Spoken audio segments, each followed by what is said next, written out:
PPU UGP semester 5 वालों के लिए मेजर 9 हिंदी का VVI क्वेश्चन देखेंगे आंसर के साथ। ये वीडियो बहुत ज़्यादा इंपॉर्टेंट होने वाला है क्योंकि इसमें जितने भी क्वेश्चन लिए गए हैं दोस्तों, या तो पहले पूछा जा चुका है या तो बहुत ज़्यादा इंपॉर्टेंट हो। ठीक है, चलिए शुरू करते हैं बिना किसी देरी के। तो पहला हमारा क्वेश्चन है कि राष्ट्रीय चेतना की परिभाषा एवं स्वरूप का वर्णन कीजिए। बहुत ही इंपॉर्टेंट क्वेश्चन है, बहुत बार पूछा जा चुका है। तो चलिए हम लोग समझेंगे।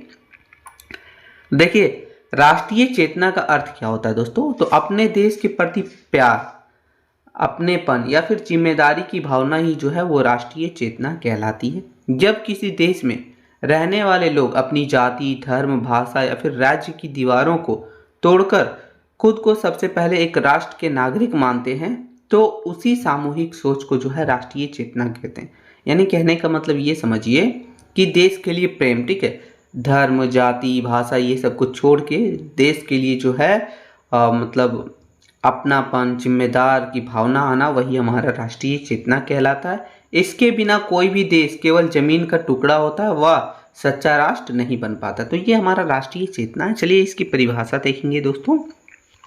देखिए, सामान्य शब्दों में देखा जाए तो अपने देश के इतिहास, संस्कृति, भूगोल और भविष्य के प्रति जागरूक होना तथा खुद से पहले देश हित को सोचना ही जो है राष्ट्रीय चेतना कहलाता है। ये हमारा सामान्य शब्दों में।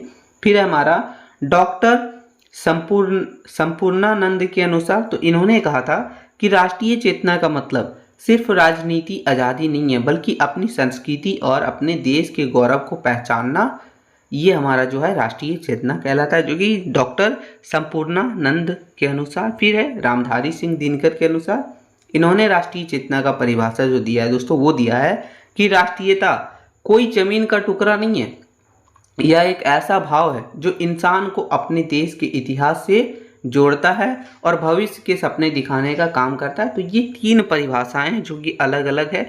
एक हो गया हमारा सामान्य शब्दों में, दूसरा है डॉक्टर संपूर्णानंद के अनुसार, तीसरा हो गया रामधारी सिंह दिनकर के अनुसार। ठीक है, चलिए आगे देखेंगे कि हमारा जो राष्ट्रीय चेतना उसके मूल तत्व के बारे में दोस्तों। तो राष्ट्रीय चेतना हवा में पैदा नहीं होती, इसके पीछे तीन मुख्य बातें होती है, तीन मुख्य जो है तत्व हैं। कौन कौन सा? पहला हो गया साझा इतिहास। साझा इतिहास मतलब दोस्तों कि एक दूसरे से शेयर करना। ठीक है, जब सब लोग मिलकर एक जैसे सुख दुख या फिर संघर्ष झेलते हैं, जैसे भारत का स्वतंत्रता संग्राम का संघर्ष, तो वो हमारा हो जाता है राष्ट्रीय चेतना का तत्व का पहला हो गया। चलिए दूसरा हो गया सांस्कृतिक एकता।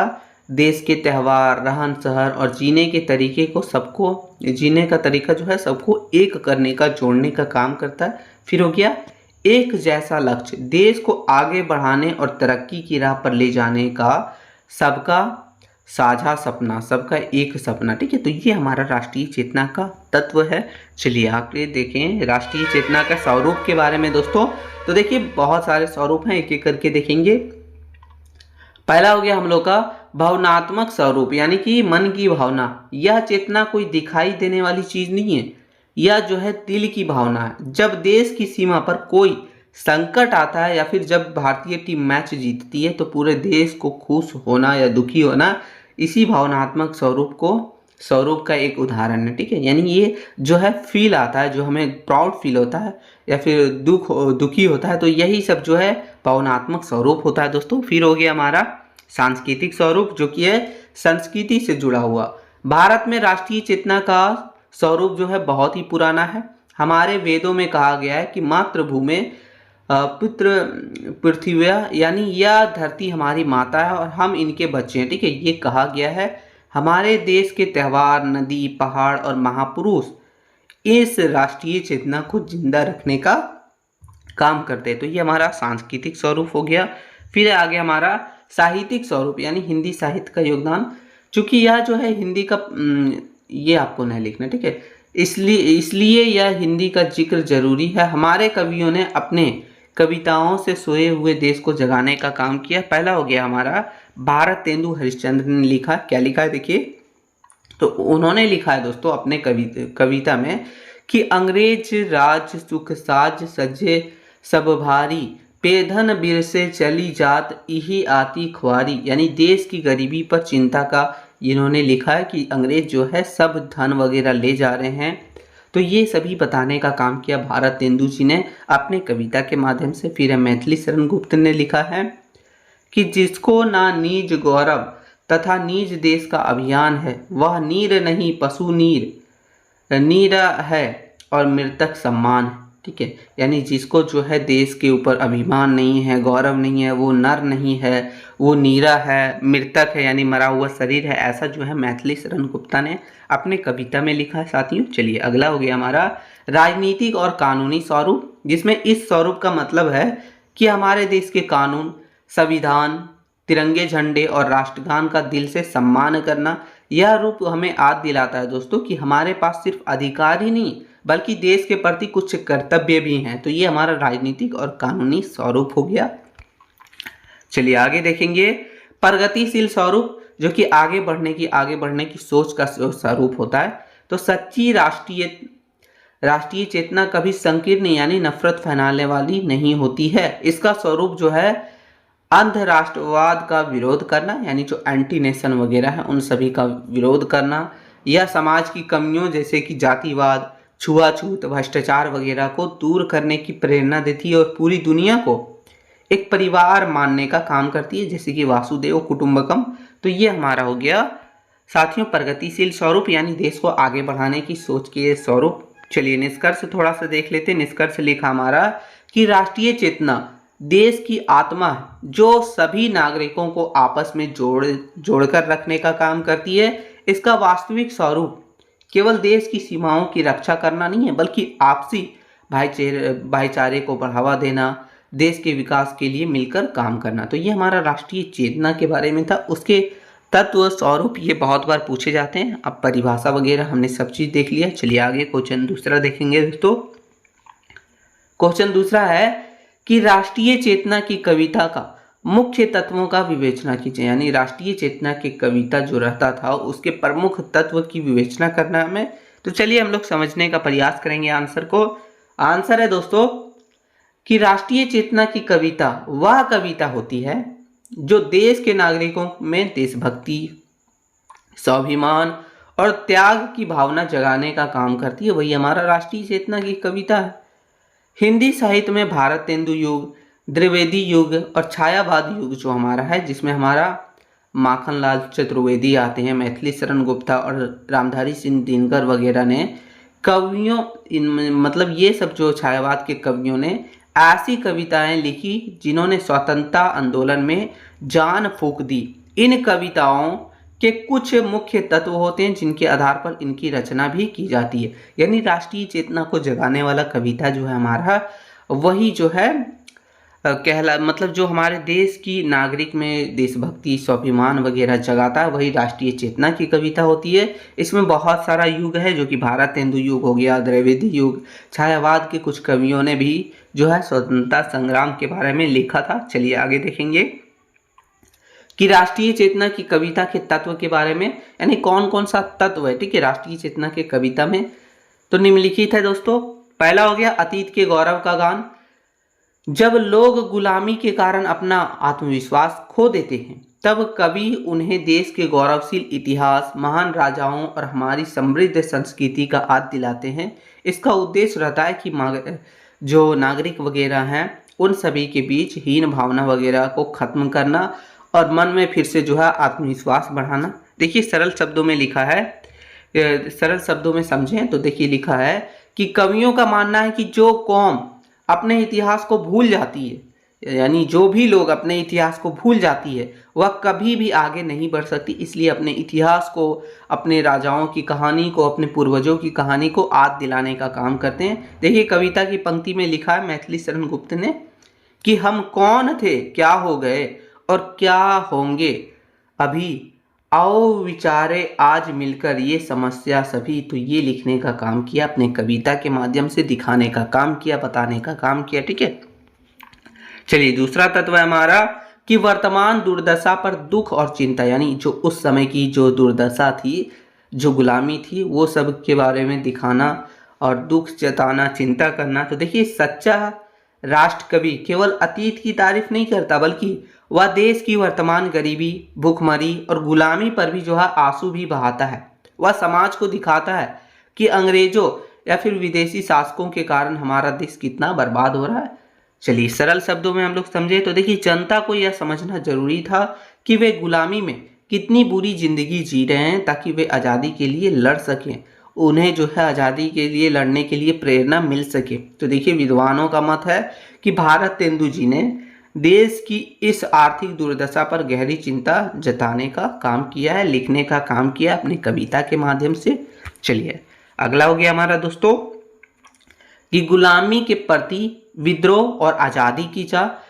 तो राष्ट्रीय कविता का मुख्य उद्देश्य जो है दोस्तों वो देश को आज़ाद कराना होता है। इसलिए इन कविताओं में अत्याचारी सरकार के खिलाफ खुलकर गुस्सा, विद्रोह वगैरह दिखाई देता है। कवि जनता से कहते हैं कि अब सहने का समय खत्म हो गया है, अब लड़ने का समय आ गया है, यानी उन्हें जो है मतलब जागृत करते हैं, ठीक है, जागरूक करते हैं, गुलामी से आज़ाद करवाने का काम करते हैं कविता के माध्यम से। तो देखिए कविता की पंक्ति जो लिखा गया है रामधारी सिंह दिनकर के द्वारा कि सदियों की ठगी बुझी राख, सूख बुझा उठी मिट्टी सोने का ताज पहन, इठलाती है दो राह समय के रथ का घंघर नाद सुनो, सिंहासन खाली करो कि जनता आती है। तो ये कविता लिखने का काम किया रामधारी सिंह दिनकर ने। चलिए अगला हमारा है दोस्तों, अगला तत्व है कि देश के लिए सर्वस्व बलिदान की प्रेरणा।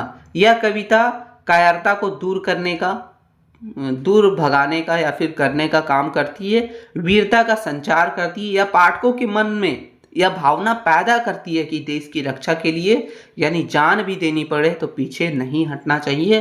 तो ये कविता ये भावना जगाती है। देखिए सरल शब्दों में लिखा है कि देश के लिए मर मिटना सबसे बड़ा पुण्य है, यही इन कविताओं का संदेश होता है। देखिए कविता की पंक्ति है जो कि माखन लाल चतुर्वेदी के द्वारा लिखा गया है कि मुझे तोड़ लेना वनमाली, उस पथ पर तुम देना फेंक, मातृभूमि पर शीश चढ़ाने जिस पथ जावे वीर अनेक। तो ये कविता के माध्यम से उन्होंने लिखने का काम किया, बताने का काम किया कि देश के लिए मर मिटना भी पड़े तो चलेगा, ठीक है। चलिए अगला हमारा तत्व है दोस्तों वो है सामाजिक और धार्मिक एकता पर बल।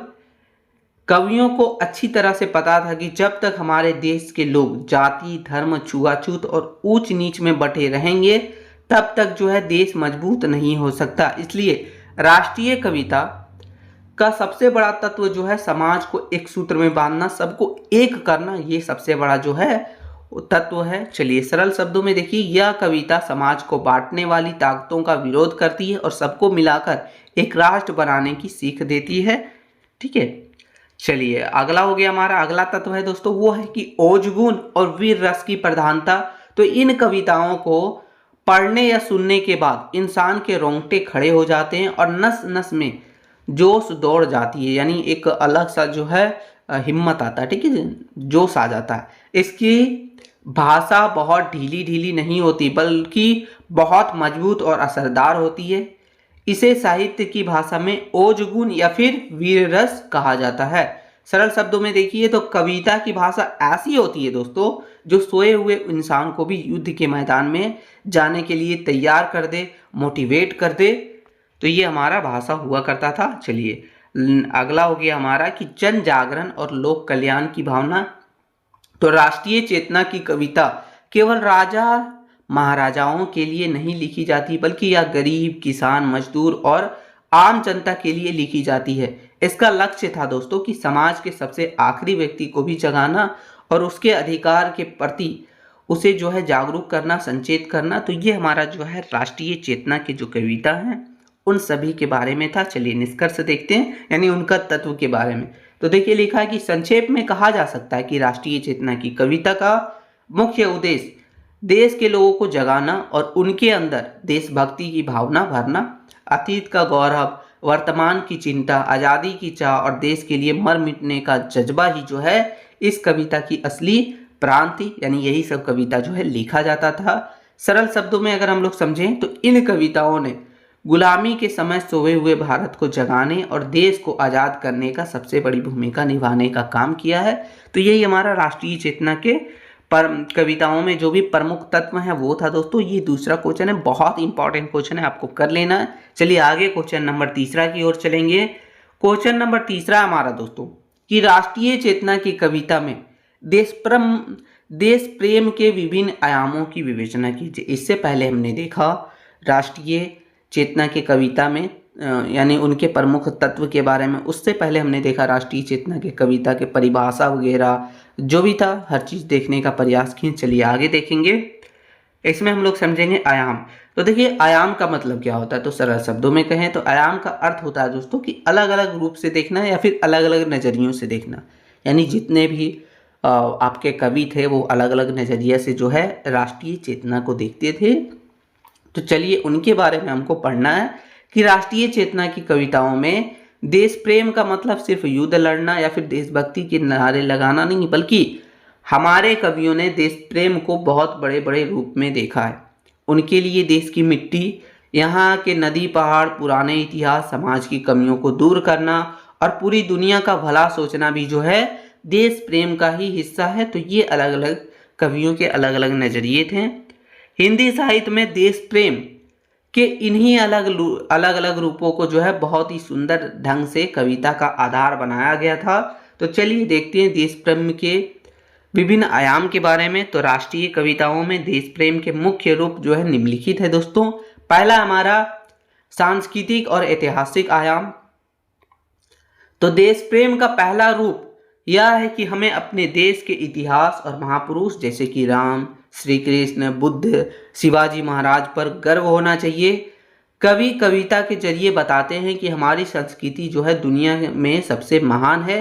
तो ये सबसे पहला जो है वो रूप है दोस्तों। चलिए सरल शब्दों में हम लोग समझेंगे तो अपने देश के गौरवशाली इतिहास को याद रखना और उस पर गर्व करना, प्राउड फील करना कि अपने देश की संस्कृति का ही ये रूप है। तो ये सब ठीक है। कविता की पंक्ति देखिए जो कि जयशंकर प्रसाद के द्वारा लिखा है कि जिए तो सदा इसी के लिए, यही अभिमान रहे या हर्ष, निछावर कर दे हम सर्वस्व हमारा प्यारा भारतवर्ष। तो ये जयशंकर प्रसाद के द्वारा लिखा गया कविता की पंक्ति है, ठीक है। अगला हमारा है दोस्तों दूसरा, वो है भौगोलिक और प्राकृतिक प्रेम का आयाम।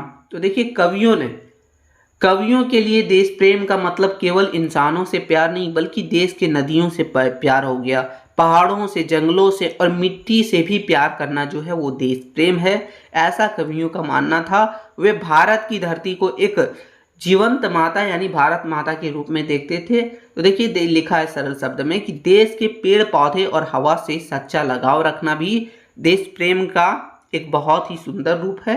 कविता की पंक्ति देखिए लिखा है दोस्तों कि जो कि मैथिली शरण गुप्त के द्वारा कि नीलांबर परिधान हरित पट पर सुंदर है, सूर्य चंद्र युग मुकुट मेखला रत्नकार है। तो ये कविता की पंक्ति है। चलिए अगला हमारा आयाम है वो है दोस्तों राजनीति और आज़ादी का आयाम। तो यह देश प्रेम का सबसे जोशीला रूप है। जब देश गुलाम था तब कवियों ने अंग्रेजों के अत्याचारों के खिलाफ आवाज़ उठाने का काम किया। इस आयाम का मुख्य लक्ष्य था दोस्तों कि देश को आज़ाद कराना और अपनी आज़ादी वगैरह की रक्षा करना, संप्रभुता वगैरह की रक्षा करना। ये सरल शब्द में लिखा है कि देश को गुलामी के जंजीरों से मुक्त कराने के लिए जनता में विद्रोह वगैरह की आग सुलझाना जो है वो इसी आयाम का काम था। उन्हें जागरूक करना इसी आयाम का काम था। देखिए कविता की पंक्ति लिखी है जो कि रामधरी सिंह दिनकर के कि सिंहासन खाली करो अब जनता आ रही है, ठीक है। सिंहासन खाली करो जनता आ रही है, ये कविता की एक लाइन है। अगला आयाम है हमारा वो है सामाजिक सुधार का आयाम दोस्तों। तो सच्चा देश प्रेम केवल बाहरी दुश्मनों से नहीं लड़ना सिखाता बल्कि देश के अंदर भी जो बुराइयां चल रही है जैसे कि जातिवाद, छुआछूत, ऊंच नीच, गरीबी, ये सभी को दूर करना भी सिखाता है। कवियों का मानना था कि कि जब तक हमारा समाज अंदर से मजबूत नहीं होगा देश आगे नहीं बढ़ सकता, ऐसा कवियों का मानना था। देखिए सरल शब्दों में लिखा है कि समाज के गरीब और पिछड़े लोगों की मदद करना और सबको बराबरी का हक देना भी देश प्रेम का ही एक जरूरी रूप है। तो ये हमारा आयाम था दोस्तों। चलिए अगला आयाम है कि आत्मोत्सर्ग और बलिदान का आयाम। इस आयाम के अंतर्गत देश के लिए अपना सब कुछ जिसमें हमारा तन मन धन वगैरह निछावर कर देने की भावना ही आती है। यह कविता युवाओं को देश के खातिर अपनी जान की बाजी लगाने की प्रेरणा देती है कि जान चल जाए लेकिन देश कुछ नहीं होना चाहिए, देश की रक्षा होनी चाहिए। ये सभी जो भावना आती है वही जो हमारा ये आयाम है। सरल शब्दों में लिखा है, देश की आन बान शान के लिए हंसते हंसते अपनी जान दे देना देश प्रेम का सबसे ऊंचा रूप माना गया है। देखिए कविता की पंक्ति है जो कि माखन लाल चतुर्वेदी के द्वारा लिखा गया था कि मातृभूमि पर शीश चढ़ाने जिस पथ जावे वीर अनेक। चलिए अगला हमारा आयाम है दोस्तों, वे है वैश्विक और अंतर्राष्ट्रीय आयाम। भारतीय कवियों का देश प्रेम कभी भी संकीर्ण या फिर नफरत फैलाने वाला नहीं रहा है। वे अपने देश से तो प्यार करते ही थे, साथ ही पूरी दुनिया में शांति और भाईचारे की कामना भी करते थे। ये चाहते थे कि जो भारत के कवियों थे, सरल शब्दों में देखिए लिखा है कि यह आयाम हमारे पुराने भारतीय विचार जो कि वासुदेव कुटुंबकम, पूरी दुनिया एक परिवार के जैसा है, ये दिखाने का काम करता है। ये दिखाता है दूसरों को नुकसान पहुंचाए बिना अपने देश को आगे बढ़ाना ही असली देश प्रेम है। तो ये हमारे भारतीय कवियों का एक मुख्य आयाम भी था। चलिए निष्कर्ष लिखा है दोस्तों कि राष्ट्रीय चेतना की कविता में देश प्रेम का रूप बहुत ही बड़ा और सुंदर है। इसमें इतिहास का गौरव, प्रकृति से प्यार, आज़ादी की चाह, समाज को सुधारने की कोशिश और देश के लिए बलिदान की भावना वगैरह शामिल है। तो देखिए लिखा है कि देश की मिट्टी से लेकर देश के सभी गरीब इंसान की भलाई के लिए काम करना ही जो है कविता में देश प्रेम का वास्तविक और सबसे सच्चा आयाम माना गया है। तो ये हमारा राष्ट्रीय चेतना के विभिन्न आयामों के बारे में था। आपको पूछा जाता है टोटल 15 मार्क्स के लिए, इसलिए आपको ये ध्यान रखना है। चलिए आगे क्वेश्चन नंबर चौथा हमारा कि हिंदी साहित्य के विभिन्न युगों में राष्ट्रीय चेतना का विकास का वर्णन करना है। तो चलिए समझते हैं, हम लोग समझने का प्रयास करेंगे। आंसर है दोस्तों कि हिंदी साहित्य का इतिहास केवल राजा महाराजाओं की कहानियां या फिर काल्पनिक कविताएं नहीं थी, बल्कि यह जो है हमारे देश के बदलते हुए रूप का एक आईना के जैसा था जो लोगों को जागरूक करता था। भारत में राष्ट्रीय चेतना यानी देश से लेकर जो जगाने वाली भावना थी वही राष्ट्रीय चेतना थी। वह रातों रात पैदा नहीं हुई, समय के साथ साथ इसका रूप बदलता रहा। गुलामी के दिनों में जब देश को जगाने की जरूरत पड़ी, हिंदी साहित्य के कवियों ने अपनी लेखनी से, अपने कविता के माध्यम से समाज को रास्ता दिखाने का काम किया। हिंदी साहित्य के अलग अलग दौर या फिर अलग अलग युगों में इस भावना का विकास जो है बहुत ही सुंदर तरीके से हुआ है। तो चलिए इसके विकास के बारे में देखेंगे। विकास तो देखिए विभिन्न युगों में राष्ट्रीय चेतना के विकास, पहला हो गया हमारा भारतेंदु युग में राष्ट्रीय चेतना। तो हिंदी साहित्य में आधुनिक काल की शुरुआत जो है वो भारतेंदु युग से ही हुई है। इस समय देश में अंग्रेजों का राज था और लोग जो है धीरे धीरे अब उनकी चालाकी को समझने लगे थे।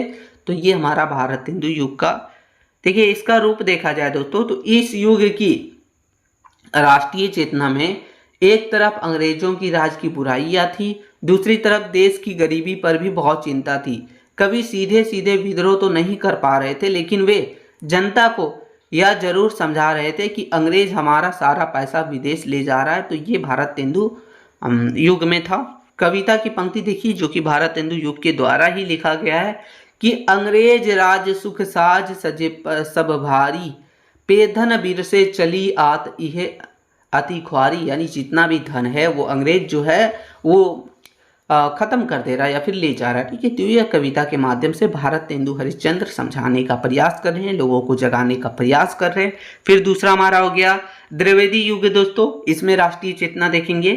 तो महावीर प्रसाद द्विवेदी ये उनका पूरा नाम है, इन्हीं के नाम पर इस युग का नाम पड़ा था।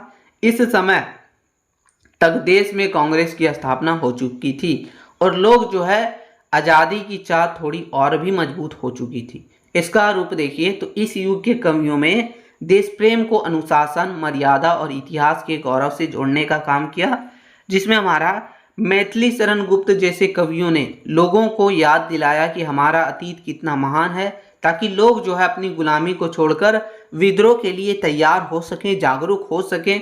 कविता की पंक्ति मैथिली शरण गुप्त के द्वारा तो देखिए लिखा है कि जिसको ना निज गौरव तथा निज देश का अभियान है, वह नर नहीं पशु नीरा है और मृतक सम्मान है। यानी जो अपने देश के ऊपर गौरव नहीं करता, देश के ऊपर अभिमान नहीं करता, देश के लिए नहीं है, वो नर नहीं है, वो पशु है, वो मृतक शरीर है, ऐसा कविता के माध्यम से मैथिली शरण गुप्त कह रहे हैं। चलिए तीसरा हमारा है छायावाद युग में राष्ट्रीय चेतना। तो यह वह दौर था जब महात्मा गांधी देश में बड़े आंदोलन चला रहे थे। इस युग का जो कवि है जैसे कि प्रसाद जी, पंत जी, निराला, महादेवी वर्मा, तो ये सभी जो हैं बहुत ही सुंदर और दार्शनिक थी। इन्होंने ही जो है ये हमारा छायावाद युग में जो है राष्ट्रीय चेतना जगाने का काम किया। इसका स्वरूप देखिए, रूप देखिए, यहाँ देश प्रेम का बहुत गहरा और सांस्कृतिक हो गया था। कवियों ने भारत की सुंदर प्रकृति, यहाँ की पहाड़ें, नदियों का ऐसा वर्णन किया कि लोगों को अपनी मातृभूमि से सच्चा प्यार हो गया। जयशंकर प्रसाद ने सिकंदर और चंद्रगुप्त के समय की कहानियां को लेकर देश में वीरता का संचार भी किया है। देखिए कविता की पंक्ति जो कि जयशंकर प्रसाद के द्वारा लिखा गया है कि अरुण या मधुमय देश हमारा, जहाँ पहुँच अनजान क्षितिज को मिलता एक सहारा। तो ये कविता की पंक्ति जयशंकर प्रसाद के द्वारा लिखी गई है। चलिए चौथा हमारा हो गया दोस्तों कि उत्तर छायावाद और प्रगतिवाद युग। तो इस दौर में देश जो है वो आज़ादी की बिल्कुल करीब था और युवाओं का खून जो है उबल रहा था, यानी उनके अंदर जो है पूरी तरीक़ा से जोश भर चुका था लड़ने के लिए, विद्रोह के लिए। माखनलाल चतुर्वेदी, बालकृष्ण शर्मा जो कि नवीन इनको कहा जाता, और रामधारी सिंह दिनकर जैसे कवियों ने इस समय कमाल संभाली, यानी इन्होंने जो है कविताएं लिखी।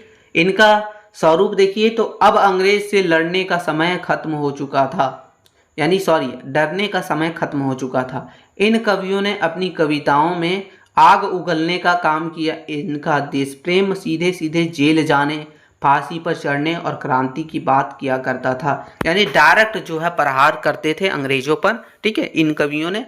तो देखिए कविता की पंक्ति जो कि रामधारी सिंह दिनकर के द्वारा लिखा है कि सदियों को ठगी बुझी राख सुख बुझा उठी, मिट्टी सोने की ताज पहन इठलाती है, दो राह समय के रथ का धंधर नाद सुनो, सिंहासन खाली करो जनता आती है। तो ये कविता रामधारी सिंह दिनकर की लिखी गई है। चलिए निष्कर्ष थोड़ा सा देखते हैं दोस्तों। तो लिखा है कि इतिहास को देखने से साफ पता चलता है कि हिंदी साहित्य में राष्ट्रीय चेतना का विकास समय के साथ बहुत ही मजबूत हुआ। भारत तेंदु युग में देश की गरीबी की चिंता से शुरू होकर यह भावना जो है दिनकर जैसे कवियों तक पहुँचते पहुँचते आज़ादी की एक बड़ी क्रांति बन गई।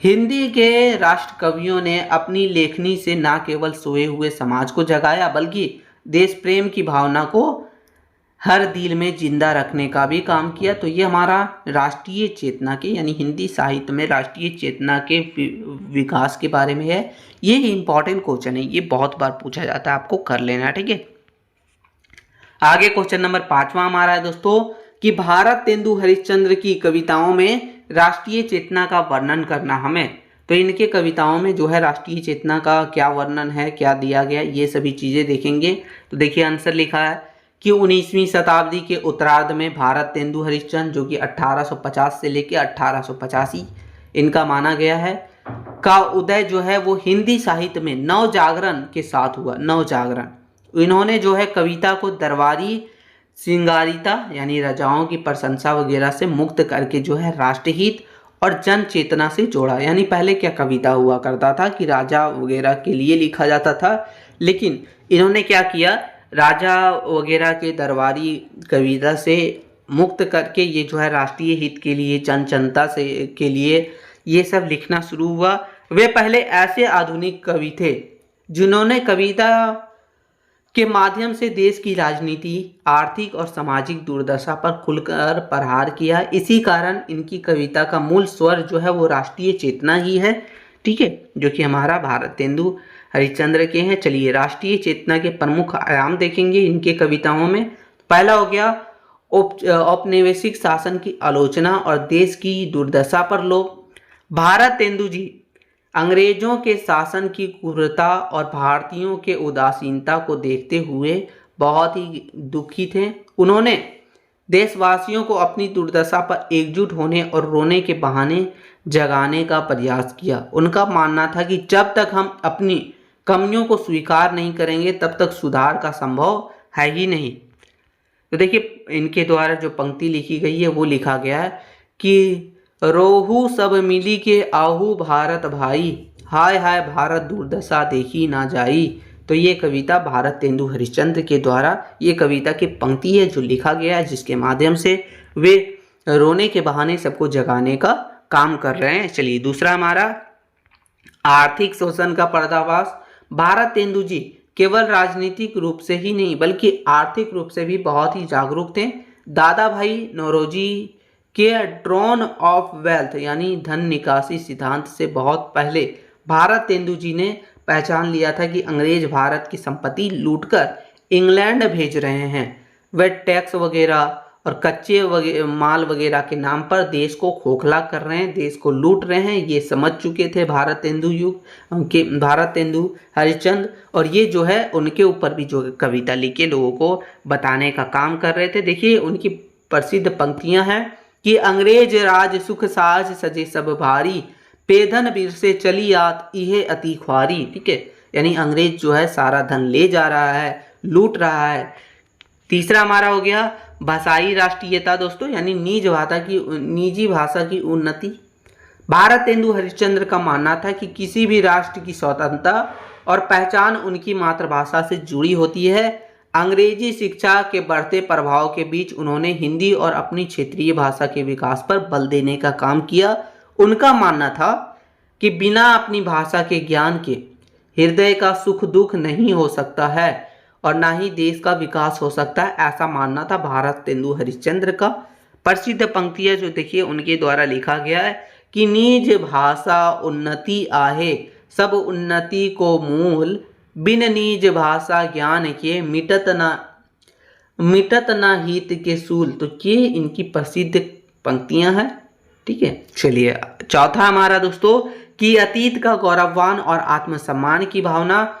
भारतीयों के मन में हीन भावना घर कर चुकी थी, यानी हीन भावना जो है भर चुकी थी। उन्हें जगाने के लिए भारत तेंदु जी ने भारत के स्वर्णिम इतिहास, वीर योद्धाओं और ऋषि मुनियों के स्मरण कराया, यानी उन्हें जो है उनके पूर्वजों, ऋषि मुनियों, महान अतीत वगैरह का याद दिलाया। वे यह दिखाना चाहते थे कि भारत कभी सोने की चिड़िया और जगत गुरु था और वह आज कहाँ जाके खड़ा हो चुका है। इससे जनता में खोया हुआ आत्मसम्मान जो है वो वापस जगाने का काम किया भारत तेंदु हरिश्चंद्र ने। चलिए पांचवा हमारा कि सामाजिक चेतना और कुरीतियों का विरोध।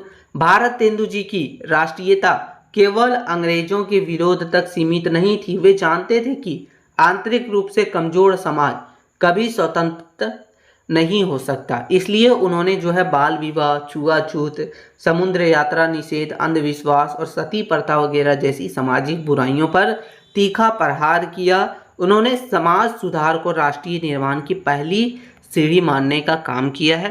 तो ये सभी जो है दोस्तों हमारे भारत तेंदु हरिश्चंद्र का जो है वो देश प्रेम की भावना थी उनकी कविताओं में।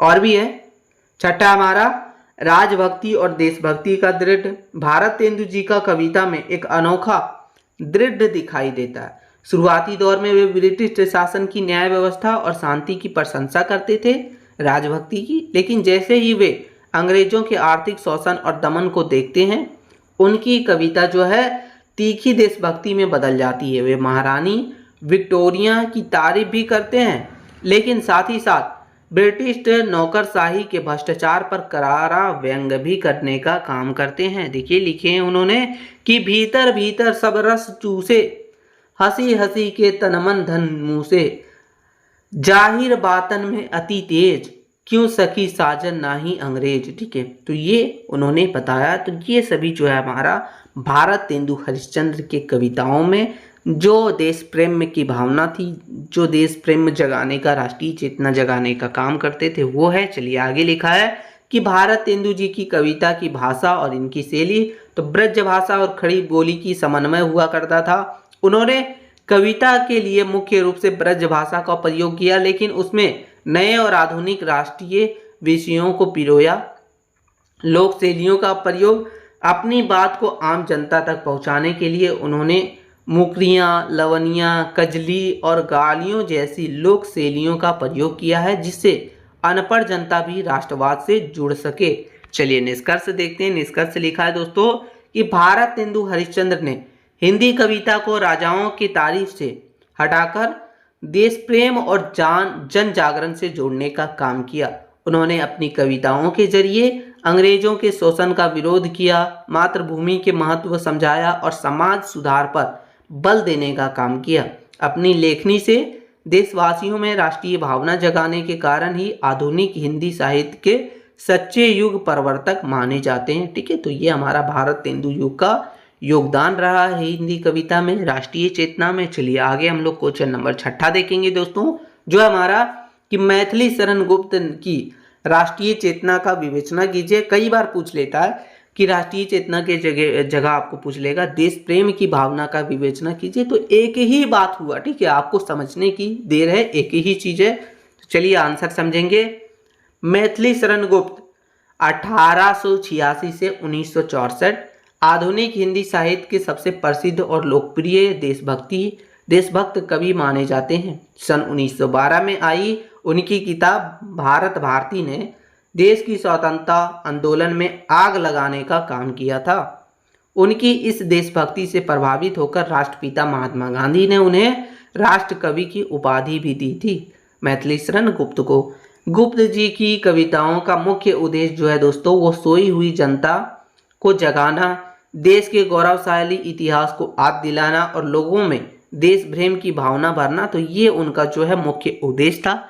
चलिए आगे देखेंगे राष्ट्रीय चेतना की, यानी इनके कविताओं में राष्ट्रीय चेतना की भावना। पहला है अतीत का गौरववान। अंग्रेजों ने भारतीयों के मन में यह बात बिठा दी थी कि वे हमेशा से पिछड़े और गुलाम रहे। गुप्त जी ने इस भ्रम को तोड़ा। उन्होंने अपनी कविताओं में भारत के महान राजाओं, ऋषियों और हमारी पुरानी संस्कृति को याद दिलाने का काम किया, ताकि भारतीयों का खोया हुआ जो सम्मान है, खोया हुआ आत्मविश्वास है, वो जो है जागे। देखिए प्रसिद्ध कविता उनका जो है कि हम कौन थे, क्या हो गए और क्या होंगे अभी, आओ विचार करें आज मिलकर ये समस्या सभी। तो ये उन्होंने अपने पंक्तियों के माध्यम से, कविता की पंक्तियों के माध्यम से लोगों को उनके इतिहास को जगाने का काम किया, उन्हें याद दिलाने का काम किया। देखिए मातृभूमि से सच्चा प्रेम और त्याग। गुप्त जी की कविताओं में देश की मिट्टी के प्रति गहरा लगाव दिखता है। उनका मानना था कि जो व्यक्ति अपने देश से प्यार नहीं करता उनका जीवन बेकार है। वे देश के लिए सब कुछ निछावर करने की प्रेरणा देते हैं अपने कविता में। उनका देखिए प्रसिद्ध पंक्ति हैं कि जो भरा नहीं है भावों से, बहती जिसमें रसधार नहीं, वह हृदय नहीं पत्थर है जिसमें स्वदेश का प्यार नहीं, जिनमें जो है देश का प्रेम नहीं है। तीसरा हो गया हमारा गांधीवादी विचारों का प्रभाव दोस्तों।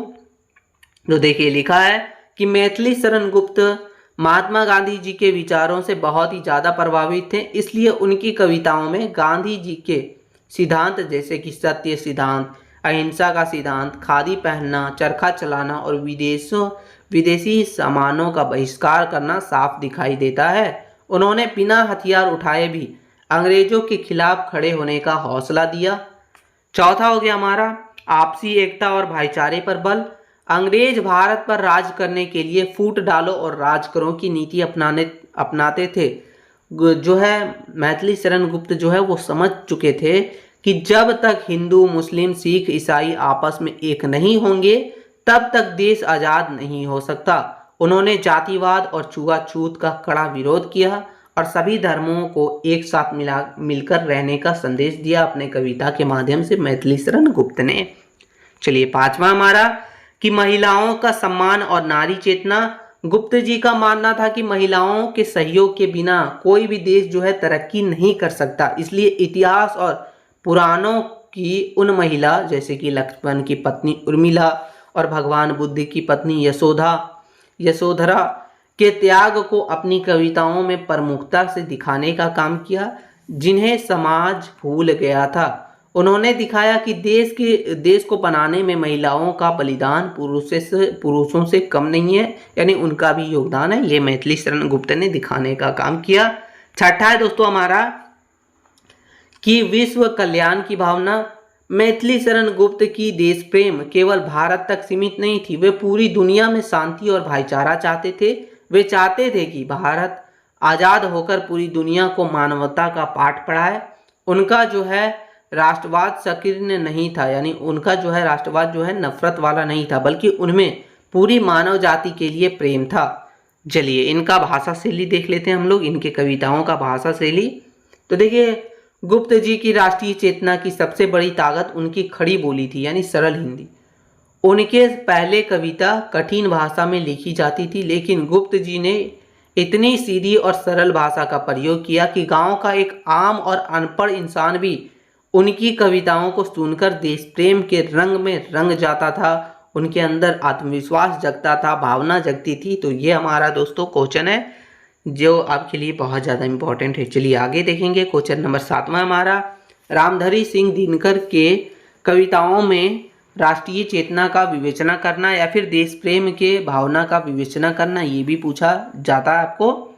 आंसर समझेंगे हम लोग कि आधुनिक हिंदी काव्य जगत में रामधारी सिंह दिनकर, जो कि 1908 से लेकर 1974 को तक इनका माना जाता है, को राष्ट्रकवि और ओज तथा विद्रोह का कवि कहा जाता है। जहां मैथिली शरण गुप्त की राष्ट्रीय चेतना में गांधीवाद, शांति और विनम्रता थी, वहीं जो हमारे दिनकर जी के राष्ट्रीय चेतना की कविता है उसमें क्रांति की आग, गुस्सा, जोश वगैरह था। वे उत्तर छायावाद युग के ऐसे कवि थे जिन्होंने अपनी रचनाओं से सोई हुई भारतीय जनता के भीतर देशभक्ति का बारूद भर दिया।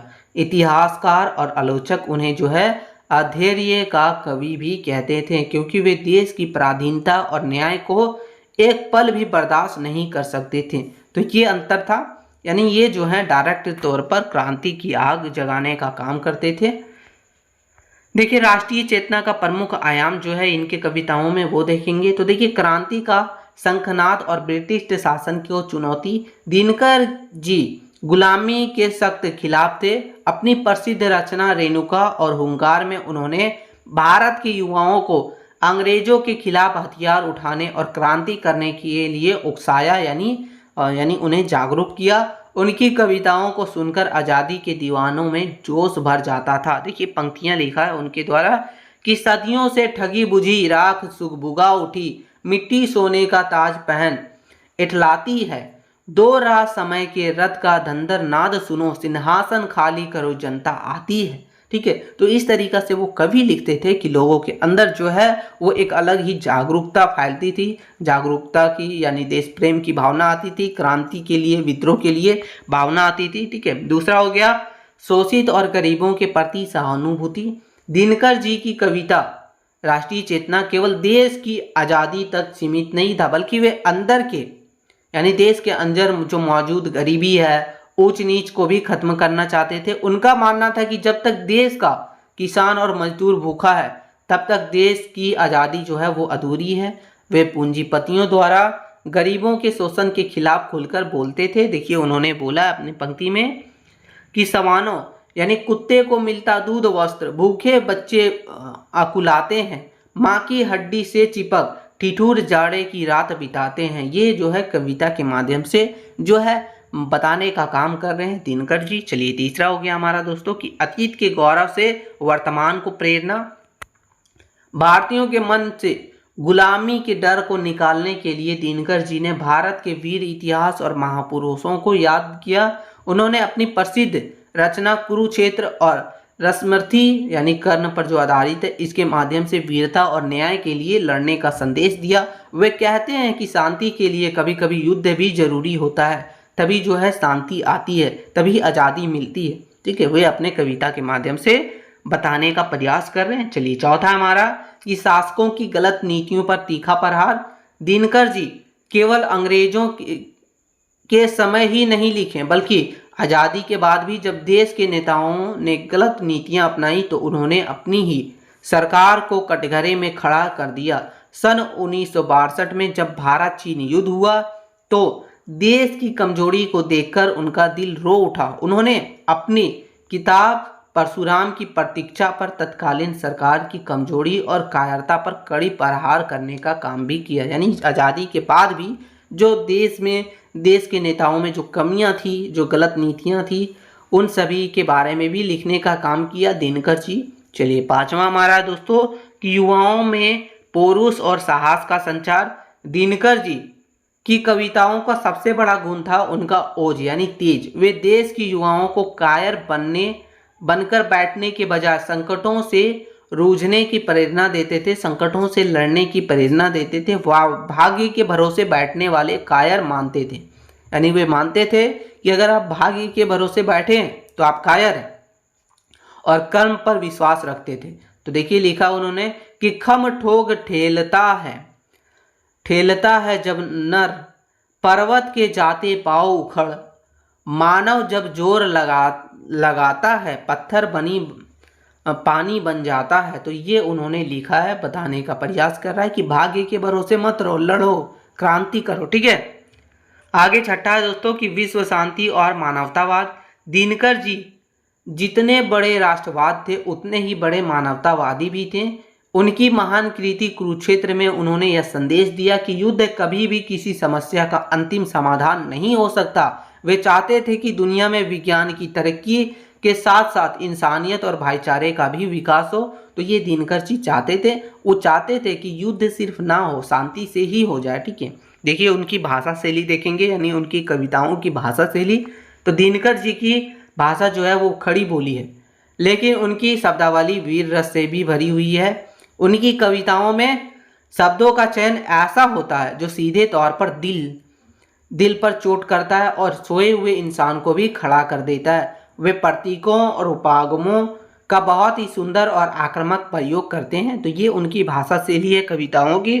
चलिए निष्कर्ष थोड़ा देखते हैं दोस्तों। निष्कर्ष लिखा है कि रामधारी सिंह दिनकर की कविताओं में राष्ट्रीय चेतना का रूप बहुत ही जोशीला और क्रांतिकारी था। उन्होंने अपनी आजस्वी वाणी से युवाओं में जोश भरा, अन्याय का विरोध किया और देश प्रेम की अलख जगाई। ठीक है, देश प्रेम की जो है जगाई, भावना जगाई। अपनी इसी निडर लेखनी के कारण वे हिंदी साहित्य के सच्चे राष्ट्रकवि हैं। तो ये हमारा दिनकर जी के बारे में था। उनके बारे में अगर आपको पूछे दिनकर की कविताओं में राष्ट्रीय चेतना का पूछ ले या फिर आपको देश प्रेम की भावना का पूछ ले, तब आपको यही लिखना है। ठीक है, चलिए आगे हम लोग क्वेश्चन नंबर 8वां देखेंगे दोस्तों। क्वेश्चन नंबर 8वां है कि सुभद्रा कुमारी चौहान की कविताओं में नारी चेतना एवं देशभक्ति की भावना का वर्णन करना है हमें। तो चलिए हम लोग देखेंगे। आंसर है कि सुभद्रा कुमारी चौहान 1904 से 1948 तक माना जाता है राष्ट्रीय सांस्कृतिक काव्यधारा की एक अत्यंत लोकप्रिय और प्रभावशाली कवियार्थी थी। ठीक है, यानी फीमेल वर्जन। ठीक है, वे केवल कविताएं लिखने वाली साहित्यकार नहीं थी, बल्कि देश की आज़ादी के लिए जेल जाने वाली पहली महिला सत्याग्रही भी थी। यानी इन्होंने जो है देश के लिए जेल भी गई थी। ठीक है, उनकी कविताओं में देशभक्ति और नारी चेतना एक दूसरे से गहराई से जुड़े हुए हैं। यानी देखिए कई बार क्वेश्चन भी ऐसा पूछ लेगा, कई बार राष्ट्रीय चेतना पूछ लेगा, नारी चेतना, जो भी पूछे आपको ये लिखना है। ठीक है, तो देखिए एक दूसरे से जुड़े हुए हैं दोस्तों। जहां एक और उनकी रचनाएं सोए हुए वीरों में जोश भरने का काम करती है, वहीं दूसरी ओर वे जो है भारतीय नारियों को चूल्हे चौके से बाहर निकालकर देश की वेदी पर बलिदान होने की भी प्रेरणा देने का काम करती है। ठीक है, सुभद्रा कुमारी चौहान। चलिए आगे देखेंगे इनकी कविताओं में देशभक्ति की भावना के बारे में, फिर हम लोग देखेंगे नारी चेतना की भावना के बारे में।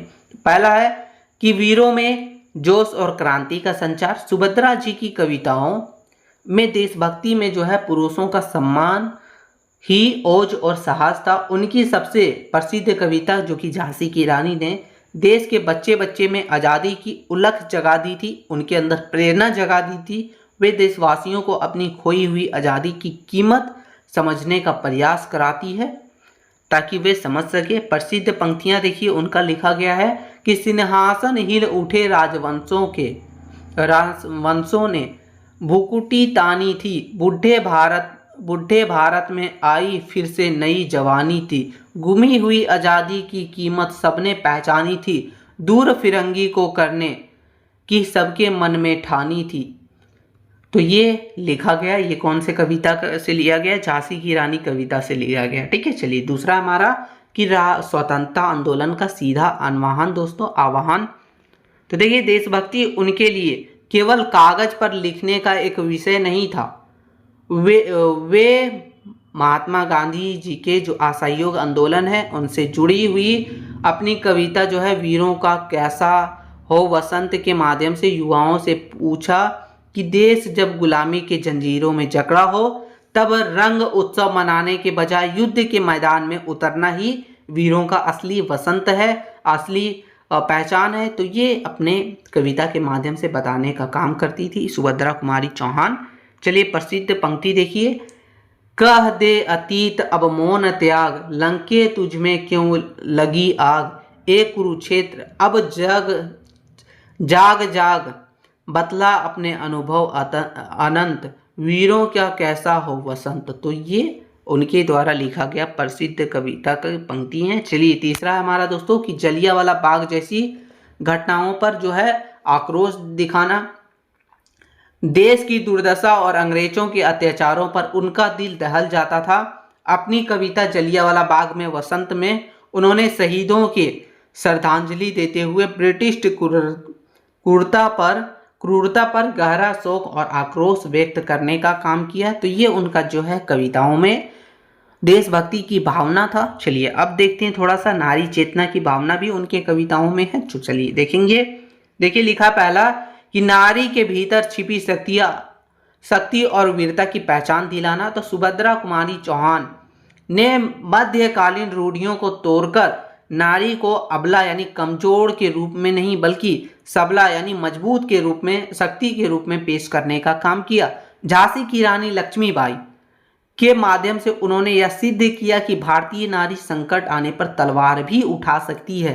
तो ये जो है भारतीय नारी को मतलब जागरूक करने का, समझाने का काम किया, बताने का काम किया। देखिए प्रसिद्ध पंक्ति है कि कान्हो और मंदरा सखियां रानी के संग आई थी, युद्ध क्षेत्र में उन दोनों ने भारी मार मचाई थी, मुँह दे ले हर बोलो के मुख हमने सुनी कहानी थी, खूब लड़ी मर्दानी व झांसी वाली रानी थी। तो ये कविता के माध्यम से जो झांसी वाली रानी की जो कविता है उनके माध्यम से, पंक्ति के माध्यम से जो है इन्होंने जो है नारी को जगाने का काम किया। चलिए दूसरा हमारा कि घरेलू जीवन और राष्ट्र कर्तव्य का समन्वय। दोस्तों तो सुभद्रा जी की नारी चेतना काल्पनिक नहीं बल्कि व्यवहारिक थी। उन्होंने अपनी कविता जैसे कि वात्सल्य और बाल कविताएं में एक माँ के ममतामयी रूपों को भी दिखाया है, लेकिन साथ ही यह भी संदेश दिया कि एक माँ का कर्तव्य केवल बच्चे पालना नहीं बल्कि देश के लिए वीर संतानें तैयार करना भी है। तो ये उन्होंने जो है अपने कविताओं के माध्यम से दिखाने का काम किया, बताने का काम किया। चलिए तीसरा हो गया हमारा कि पुरुषों के कंधे से कंधा मिलाकर चलने की प्रेरणा। उनकी कविताओं में नारी पुरुष पर निर्भर नहीं है बल्कि आज़ादी की लड़ाई में उनके बराबर खड़ा होने का जो है वो प्रेरणा मिलता है। वे महिलाओं को घूंघट और चूड़ियों के बंधन से बाहर निकलकर देश की सेवा के मैदान में उतरने का साहस देने का काम करती है। तो ये इनके कविताओं में जो है नारी चेतना और जो है देशभक्ति की भावना के बारे में जो भी था हमने देख लिया। चलिए इनकी कविताओं की भाषा शैली हम लोग समझेंगे। तो देखिए लिखा है कि सुभद्रा जी की जो कविता है दोस्तों उसमें सबसे बड़ी विशेषता यह है कि वो सरल, स्पष्ट और स्वाभाविक खड़ी बोली है। वे बिना किसी कठिन शब्द या बनावट के सीधे और साधे हुए शब्दों में अपनी बात कहती है, जिससे उनकी कविताएं सीधे आम जनता के दिलों में उतर जाती है। चलिए निष्कर्ष थोड़ा देख लेते हैं। निष्कर्ष लिखा हुआ है हमारा कि सुभद्रा कुमारी चौहान की कविताओं में देशभक्ति और नारी चेतना का एक अनूठा संगम देखने को मिलता है। उन्होंने अपनी ओजस्वी वाणी से जहां देशवासियों में आज़ादी का जोश भरा, वहीं भारतीय नारी को अपनी शक्ति पहचानने की नई दिशा दी, उन्हें जागरूक किया कि आप अपनी शक्ति को पहचानो, देश के लिए लड़ो। ठीक है। अपनी इसी निडर लेखनी और क्रांतिकारी जीवन के कारण वे हिंदी साहित्य की एक अमर कवियार्थी हैं। ठीक है, तो ये आपको पढ़ लेना, बहुत ही इंपॉर्टेंट क्वेश्चन है। चलिए आगे क्वेश्चन नंबर 9 देखेंगे हम लोग का। क्वेश्चन नंबर 9 है दोस्तों, वो है कि जयशंकर प्रसाद की कविताओं में राष्ट्रीय चेतना का वर्णन करना। हमें ये भी बहुत ही इंपॉर्टेंट है। आंसर है कि जयशंकर प्रसाद जो कि 1889 से लेके 1937 तक माने जाते हैं, हिंदी साहित्य में छायावाद युग के 4 मुख्य स्तंभों में से एक अग्रणी कवि माने जाते हैं, एक महत्वपूर्ण कवि माने जाते हैं। प्रसाद जी की राष्ट्रीय चेतना अन्य कवियों से थोड़ी अलग और विशिष्ट थी, स्पेशल थी।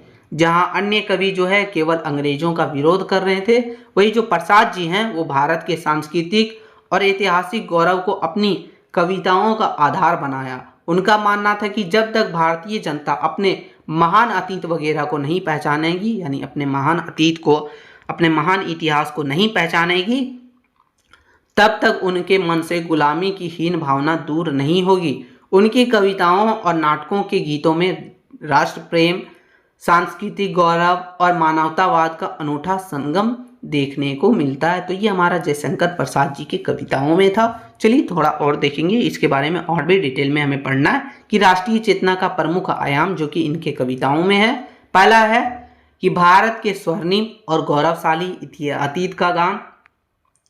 प्रसाद जी इतिहास के प्रकांड विद्वान थे। उन्होंने देशवासियों को यह याद दिलाया कि भारत केवल गुलामी और अज्ञानता का देश नहीं है, बल्कि वह जो है एक पवित्र भूमि है जहां ज्ञान और सभ्यता का बहुत पहले से उदय हुआ था। उनकी कविता, पर्यान गीत और नाटकों के गीत आज भी राष्ट्रभक्ति का मिसाल है। यानी उन्होंने बताया कि जो हमारा देश है वो गुलामी और अज्ञानता का देश नहीं है, बहुत सारे महान राजा, बहुत सारा महान अतीत है हमारा, ठीक है। तो ये बताने का काम किया, ये पवित्र भूमि है, ये बताने का काम किया। देखिए उनके द्वारा एक प्रसिद्ध पंक्ति लिखी गई है जो कि चंद्रगुप्त नाटक से लिया गया है कि अरुण या मधुमेह देश हमारा, जहां पहुंच अनजान क्षितिज को मिलता एक सहारा, ठीक है। तो ये जयशंकर प्रसाद जी के द्वारा एक छोटी सी पंक्ति ली गई है जो कि चंद्रगुप्त नाटक से ली गई है। दूसरा हमारा दोस्तों, स्वतंत्रता के लिए युवाओं का आह्वान या फिर विरोचित संदेश। प्रसाद जी ने देश के युवाओं के भीतर छिपे साहस और पौरुष को जगाने का काम किया। उनके अंदर जो साहस है, उनके अंदर जो हिम्मत है, वो जगाने का काम किया।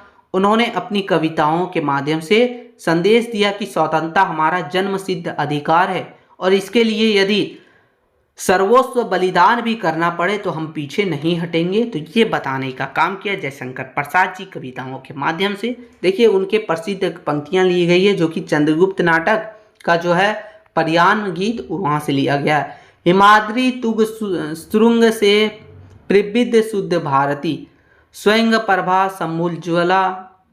समुज्ज्वला स्वतंत्रता पुकारती, अमर्त्य वीर पुत्र हो दृढ़ प्रतिज्ञा सोच लो, पर सत्य पूर्ण पथ है बढ़े चलो, ठीक है। तो ये उनके कविताओं की प्रसिद्ध पंक्ति हैं। चलिए आगे देखेंगे। तीसरा हमारा दोस्तों की प्राकृतिक और भौगोलिक राष्ट्रवाद। प्रसाद जी की राष्ट्रीय चेतना में भारत की नदियां, हिमालय पर्वत और यहाँ की प्रकृति के प्रति अगाध प्रेम झलकता है। वे भारत की भौगोलिक सुंदरता को राष्ट्र प्रेम का एक मुख्य हिस्सा मानते हैं। उनका मानना था कि भारत की मिट्टी साक्षात ईश्वर का रूप है और इसकी रक्षा करना हर नागरिक का परम कर्तव्य है। ये मानना था प्रसाद जी का, यानी जयशंकर प्रसाद का। चलिए चौथा है हमारा दोस्तों कि सांस्कृतिक चेतना और नैतिक मूल्यों पर बल। प्रसाद जी केवल राजनीतिक स्वतंत्रता नहीं चाहते थे, बल्कि वे चाहते थे कि भारत अपनी पुरानी आध्यात्मिक और सांस्कृतिक पहचान को फिर से हासिल करे, यानी स्वतंत्रता भी हासिल करे, साथ ही साथ अपने आध्यात्मिक और सांस्कृतिक पहचान को फिर से हासिल करे। ये चाहते थे जयशंकर प्रसाद जी। उनकी महाकाव्यात्मक रचना जो कि कामयानी में भी मानवता के विकास और सांस्कृतिक चेतना का संदेश छिपा हुआ है। वे स्वदेशी संस्कृति को अपनाते और विदेशी अंधानुकरण को छोड़ने का वकालत करते थे, यानी स्वदेशी संस्कृति को अपनाओ और विदेशी का जो संस्कृति वगैरह उसको छोड़ना है। तो जैसा जो वो जगाने का काम करते थे अपने कविता के माध्यम से। चलिए पांचवा हमारा दोस्तों कि संकीर्णता से परे मानवतावादी राष्ट्रवाद, ठीक है। जयशंकर प्रसाद का राष्ट्रवाद संकुचित या फिर कट्टर नहीं था। वे वासुदेव कुटुंबकम की भावना में विश्वास रखते थे, यानी पूरी दुनिया जो है सुखी रहे। वे चाहते थे कि भारत आज़ाद होकर पूरी दुनिया को शांति, करुणा और भाईचारे का संदेश दे। उनकी कविताओं में विश्व कल्याण और पूरी मानव जाति के प्रति प्रेम की भावना कूट कूट कर भरी हुई है इनकी कविताओं में। तो ये था दोस्तों चलिए राष्ट्रीय भावना का। चलिए आगे देखते हैं थोड़ा सा इनका कि भाषा और इनके कविताओं की शैली। तो प्रसाद जी की काव्य भाषा जो है वो तत्सम प्रधान खड़ी बोली है।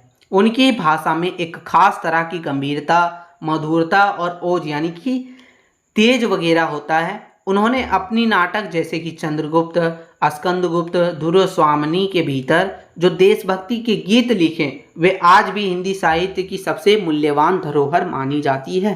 ठीक है, चलिए थोड़ा निष्कर्ष देखेंगे हम लोग। निष्कर्ष लिखा है कि जयशंकर प्रसाद जी की कविताओं में राष्ट्रीय चेतना का मुख्य अत्यंत गरिमामयी, सांस्कृतिक और ऐतिहासिक था। उन्होंने तलवारों की गूंज के बजाय सांस्कृतिक गौरव और आत्मसम्मान के जरिए भारतीयों में राष्ट्र प्रेम का अलख जगाया, भावना जगाई। उनकी कविताएं वर्तमान की गुलामी से लड़ते हुए भविष्य की एक सुंदर और समर्थ भारत का सपना देखती है।